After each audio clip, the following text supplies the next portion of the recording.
maneira está permitido ambiente ameno, tremendo. Aqui acaba de 3 rounds, onde nós está em 9 meses, 3 meses cai a foto, em 6 meses going on.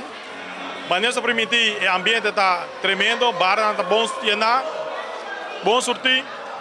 E me devo bisa tá com me dá contento e para começar a agradecer de viajar Balashi para ajudar-nos com o Domino, mas danke povo viajar mais e também na Aruba para cobertura aqui seguro.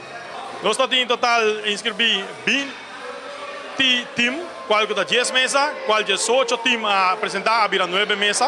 Aqui nós temos letterlijk 2 times estão ganhando ainda, qual que nós temos 7 times a cair fora. Aqui, me tem que 2 para 3 rondas, porque eu tenho que crisscross, que é botar gana para você. Uma vez para a double elimination, uma para de 2 ligas, botar full.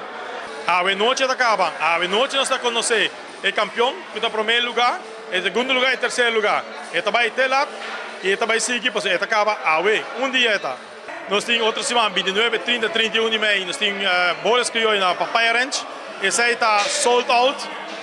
Jammer genoeg, nós não podemos nenhum time mais, mas sim, nós temos que invitar o povo de Aruba para passar, apoiar o time e gostar do ambiente, assim, enjoy it, e caminha para 40 anos de celebração de Cuerpo Policial em agosto. Também nós temos inscrição que se está abrindo ainda, isso aí também para voleibol, pouco dia, mas 6, mas no final, a cambiar a data, a dia 3 de junho, assim, a inscrição, 7h30, 10h25, ainda tem algum lugar, não? Queda fora. Nós estamos muito contentes para a corrida à noite. E quando o povo está basta bem, muito tempo nós estamos aqui e nós estamos muito contentes. Espero que aqui também na bolas crioulas, outro siman e também na voleibol dia 3 de junho.